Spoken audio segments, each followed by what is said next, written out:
যখন আমরা কম বয়সে থাকি সেই সময় দেখা যায় বেশ কিছু ভুল আমরা কিন্তু আমাদের লাইফে করে থাকি এবং সেটা খুব একটা অবাক করা কাণ্ডও নয়, খুব স্বাভাবিক ঘটনা। কেননা আমাদের সামনে যেই ধরনের অপরচুনিটি চলে আসে আমরা সেইভাবেই রিয়্যাক্ট করতে থাকি। নমস্কার, আমি সুজয় বৈদ্য।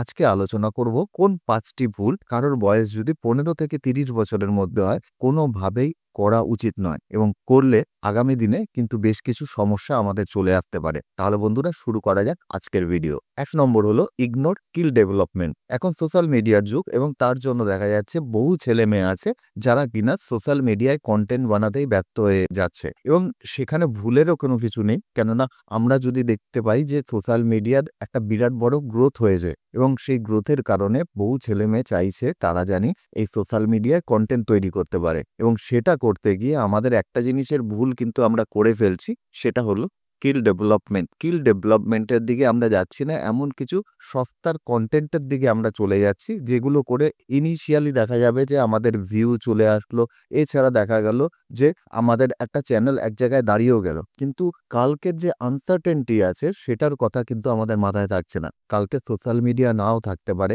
সোশ্যাল মিডিয়া যে ইউটিউব আছে অথবা ফেসবুক আছে তার বদলে দেখা গেল অন্য ধরনের কোনো একেবারে সোশ্যাল মিডিয়া চলে আসলো এবং সেখানে দেখা গেল অন্য ধরনের কোনো স্কিলের প্রয়োজন পড়লো এবং তখন দেখা যাবে যে আমরা এইখান থেকে এমন কিছু সস্তার কন্টেন্ট আমরা চুজ করেছিলাম যার জন্য আমরা আমাদের স্কিলের যে ডেভেলপমেন্ট করা উচিত সেটা করিনি এবং তার জন্য দেখা যাবে যে ভবিষ্যতে আমার জন্য হয়তো মার্কেটে কোনো ধরনের কোনো জায়গা রইল না। এর জন্য এই বয়সে আমরা সোশ্যাল মিডিয়ায় যেরকম করব ঠিক আছে, ওটা সোশ্যাল মিডিয়া চলতে থাকুক, তার সাথে সাথে একটা স্কিল ডেভেলপ করে নেওয়া কিন্তু একান্ত প্রয়োজন। হতে পারে যে এই সোশ্যাল মিডিয়ার সাথেই রিলেটেড, যেরকম আমাদের এডিটিং স্কিল, আমরা এডিটিং স্কিল শিখতে পারি, থাম্বনেল ডিজাইনিং এর স্কিল শিখতে পারি, এছাড়া অন্যান্য আরো হাজারো একটা স্কিল আছে যে স্কিলের উপর আমরা কিন্তু এক্সপার্ট হতে পারি। এছাড়া অন্য কোনো স্কিল শিখে তারপরে সেই জিনিসটা আমরা সোশ্যাল মিডিয়ায় শেখাতে পারি, তাহলে কিন্তু দেখা যাবে যে আমাদের সোশ্যাল মিডিয়ায় যে আমরা কন্টেন্ট দেব সেটাও অনেকটা ইউনিক হবে। তার সাথে সাথে যে আমাদের স্কিলের ডেভেলপমেন্ট আছে সেটাও কিন্তু ঘটতে থাকবে এবং আগামী দিনে যদি দেখা গেল ইউটিউব ফেসবুক ছেড়ে অন্য কোনো প্ল্যাটফর্ম আমাদের কাছে চলেও আসলো, সেক্ষেত্রে দেখা যাবে যে স্কিলগুলো আমরা আগে থেকে শিখে রেখেছিলাম সেই জিনিসটাই হেল্প করবে আমাকে আগামী দিনে চলার পথে। 2 নম্বর হলো নেগলেক্টিং নেটওয়ার্কিং। আজকের দিনে সোশ্যাল মিডিয়া আসার পর দেখা যাচ্ছে যে প্রত্যেকেই নিজের মতন করে একা একা থাকতে অভ্যস্ত হয়ে যাচ্ছে এবং দেখা যাচ্ছে নিউ জেনারেশনের একটা গণ্ডির মধ্যেই তার লাইফ ম্যাক্সিমাম ক্ষেত্রে থেকে যাচ্ছে এবং তারা যদি এমন কোনো প্রফেশন বেছে নেয় যেই প্রফেশনের মধ্যে সোশ্যাল নেটওয়ার্কিংয়ের সেই ধরনের অপরচুনিটি নেই অথবা প্রয়োজন নেই, সেক্ষেত্রে দেখা যাচ্ছে তার নেটওয়ার্ক সেইভাবে তৈরি হচ্ছে না। এটাও কিন্তু একটা বড় অসুবিধার কারণ ভবিষ্যতে তৈরি হতে পারে।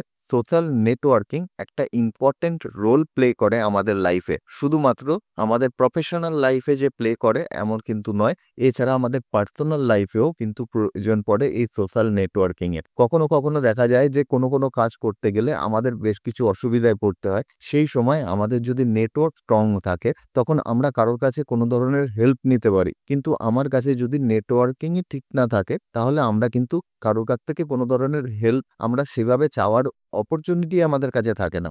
আমরা হেল্প বলতে যেই জিনিসগুলোকে বোঝায় যে সেই ধরনের হেল্প যে হবে এমন কোনো কথা নেই। আমি আমার লাইফে দেখেছি বেশ কিছু মানুষ আমার সাথে জড়িত ছিলেন এবং যার জন্য আমার যখন কেরিয়ার শুরু হয়েছিল তখন কিন্তু বেশ কিছু অসুবিধার মধ্যেও আমি পড়েছিলাম। বিভিন্ন কাজ করতে গিয়ে বিভিন্ন জিনিস জায়গায় আটকে গেছে, তখন কিন্তু তাদের কাছে ফোন করেছি, ফোন করে একটা হেল্প চেয়েছি। হেল্প বলতে তাদের যে নলেজটা রয়েছে সেই নলেজটাই তাদের সাথে শেয়ার করেছি আমি, অর্থাৎ তিনি তার নলেজটাই আমাকে দিয়েছেন এবং সেটা কিন্তু আমার লাইফের আমার কেরিয়ারের ক্ষেত্রে একটা বড় কাজ করেছে এবং সেটা সম্ভব হয়েছে যে আমার নেটওয়ার্কিং যেটা ছিল সেই নেটওয়ার্কিংটা ভালো ছিল বলে। 3 নম্বর হলো নট লার্নিং ফাইন্যান্সিয়াল লিটারেসি। এখন অনেক ব্যক্তি ভাবে যে আমি তো মার্কেটে ইনভেস্ট করতে যাচ্ছি না, আর মার্কেটে যদি আমি ইনভেস্ট করতে যাই সেক্ষেত্রে আমি কোনো এক্সপার্টের পরামর্শ নিয়ে নেব, সুতরাং ফিনান্সিয়াল লিটারেসির আমাদের কোনো ধরনের কোনো প্রয়োজন নেই। এটা কিন্তু একান্তভাবেই ভুল ধারণা। বেসিক ফিনান্সিয়াল লিটারেসি যেটা রয়েছে সেটা কিন্তু প্রত্যেক মানুষেরই প্রয়োজন রয়েছে, কেননা আমাদের প্রত্যেককেই আমাদের নিজেদের সংসার চালাতে হয় এবং সেই সংসারে আরো 5টা মানুষ জড়িত থাকে। সুতরাং সমস্ত কিছু সঠিকভাবে ম্যানেজ করার জন্য আমাদের পার্সোনাল ফিনান্সের কিছু বেসিক জেনে রাখা কিন্তু একান্ত প্রয়োজন। আমরা ইউটিউবে সার্চ করলেই পার্সোনাল ফিনান্সের অনেক চ্যানেল আমরা পেয়ে যাব। তার মধ্যে একটা চ্যানেল কিন্তু আমাদেরও রয়েছে। আমরা ইউটিউবে এডিভি সুজয় বৈদ্য বলে যদি সার্চ করি তাহলে আমাদের চ্যানেলও কিন্তু সেখানে পাওয়া যাবে, যেখানে পার্সোনাল ফিনান্স নিয়ে বিভিন্ন ধরনের নলেজ মানুষকে প্রোভাইড করা হয়, তার সাথে সাথে ইনকাম ট্যাক্সের নলেজও সেখানে দেওয়া হয়। যাই হোক, পার্সোনাল ফিনান্সের নলেজ আমাদের একান্তভাবে থাকা প্রয়োজন। এই নয় যে পার্সোনাল ফিনান্সের নলেজ নিয়ে আমি শেয়ার মার্কেটের কোনো এক্সপার্ট হয়ে যাব, সেটা কিন্তু একেবারেই নয়। পার্সোনাল ফিনান্স হলো আমাদের লাইফে নিজেদের যে পয়সা আছে সেই পয়সাটাকে আমরা কিভাবে সঠিকভাবে ম্যানেজ করতে পারবো তার উপায় কিন্তু এই পার্সোনাল ফিনান্স আমাদের বলে দেয়, পার্সোনাল ফিনান্স ম্যানেজমেন্ট আমাদের বলে দেয়। তা পার্সোনাল ফিনান্সের বেসিক যে নলেজগুলো রয়েছে সেই নলেজগুলো শিখে রাখা আমাদের একান্ত প্রয়োজন, এবং সেটা যদি সম্ভব হয় যতটা তাড়াতাড়ি টিনেজ থাকতে থাকতে যদি এই জিনিসগুলো শিখে নেওয়া হয় তাহলে কিন্তু ভবিষ্যতে গিয়ে যে ভুলগুলো করার সম্ভাবনা আমাদের থাকে সেই ভুলগুলো আর আমাদের হয় না। 4 নম্বর হলো ইগনোরিং সেটিং এ গোল। ম্যাক্সিমাম ক্ষেত্রে দেখা যায় যে আমরা আমাদের লাইফে চলতে থাকি সামনের দিকে এবং কোনো ধরনের কোনো গোল সেট করা সেইভাবে থাকে না। এখন একটা ছোট গল্প এক্ষেত্রে মনে পড়ছে যে একজন টিচার একজনকে বলেছিলেন যে ধরে নিলাম ব্রাজিলের কোনো টিমের সাথে যদি দেখা যায় যে তোমাদের স্কুল টিমের খেলা হচ্ছে, এইবার এই খেলায় কে জিতবে? সেই ছেলেটি বলে যে নিশ্চয়ই ব্রাজিলের টিম জিতবে, এর মধ্যে সন্দেহের কি আছে? কিন্তু টিচার বললেন যদি সেই মাঠে কোনো গোল পোস্টই না থাকে তাহলে কে জিতবে? তখন স্টুডেন্ট বললেন তাহলে তো কারোর পক্ষে জেতা সম্ভবই নয়। এরকম ভাবে আমাদের যদি কোনো গোল সেট করা না থাকে সেক্ষেত্রেও আমাদের কোথাও পৌঁছানো সম্ভব নয়। তা জীবনের প্রথম দিকেই একটা গোল সেট করে নেওয়া আমাদের কিন্তু একান্ত প্রয়োজন। সেই গোলটা এমন কিছু হওয়ার প্রয়োজন নেই যেটা আমরা অ্যাচিভ করতে পারবো না। হতে পারে এমন কিছু গোল যেটা আমরা 2 বছরের মধ্যে অ্যাচিভ করতে পারবো, সেটাকে আমরা ধরে নিলাম যে আমরা 1.5 বছর অথবা 1 বছরের মধ্যে অ্যাচিভ করব।